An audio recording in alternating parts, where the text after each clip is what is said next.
This week we begin Sefer Shemos, where we encounter in Parsha Shemos the greatest leader in the history of the Jewish people, Moshe Rabbeinu, for the very first time. And Moshe is busy shepherding the flock of his father-in-law Yisro, and he comes to this mountain, which is known as Har HaElokim, the mountain of God, Choreva. Chorev is Har Sinai. And when he comes, he sees that there is a fire, there is a burning bush, and he is taken by the image that he sees. He goes a little bit closer, and of course Hashem starts speaking from the bush, and Hashem tells him that he is the God of Avram, Yitzchak, and Yaakov.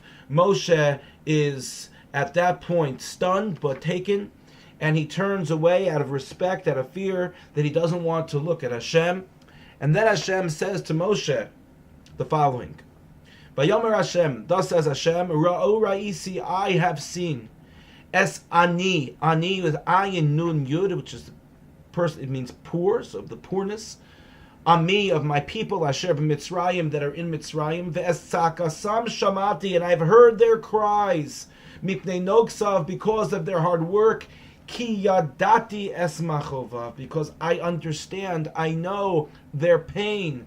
And then Hashem says to Moshe, therefore, I'm going to send you to Paro to bring Ami, my nation, Bnei Yisrael mi Mitzrayim, to take the Jewish people out of Mitzrayim. So Rabbi Reuben Halevi Midenenberg explains this as follows. He says a person can visit a friend of theirs who's going through a particular struggle. Let's say it's an illness. And the person visits them, and they themselves had gone through the same illness.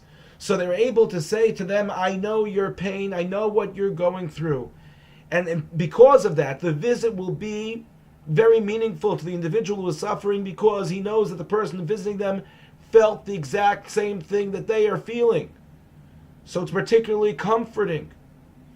So here HaKadosh Baruch Hu says, Ki adati es machovav, I know their pain, because as human beings we might know the pain of someone else, but if we've never experienced exactly what they're going through, then we can't know their pain. But the only one who can is the Ribono Shel Olam, is Hashem. So Hashem says that the reason why he was at this point where he was ready to have rachamim, to have mercy on the Jewish people, was because he understood clearly the pain that they were going through, that they were suffering through. That even though another human being would not be able to understand in great depth the pain, but Hashem always understands. And I think this is a message really to people who are going through different struggles in their lives, be it a physical illness, be it an emotional difficulty struggle, be it a financial struggle, that there are times that we feel that we are all alone and that nobody is able to understand what it is that we are going through. And the message that Hashem gives to Moshe Rabbeinu about Klal Yisrael is really a message that Hashem is giving to all of us. That despite the fact that we have these difficult times, these moments of tremendous anguish and stress, we have to understand that HaKadosh Baruch Hu, He understands what we're going through.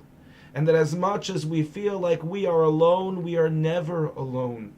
If we have faith that Hashem understands our pain, on whatever level it may be, then we understand that we are not alone, and we will be able to persevere, and we'll be able to gain strength, and we will be able to successfully recover from the difficulty that we're going through. And that is the hidden message that Kadosh Baruch Hu gives to us in the beginning of Sefer Shemos, when it comes to the Bnei Yisrael, and revealing to Moshe Rabbeinu that Hashem hears their pain. May Hashem also hear our pain and our challenges and our struggle, and make sure that we are always connected with Him, that we are never alone, in order to help us overcome the challenges that we face on whatever level they may be. Thank you for listening. Have a good Shabbos.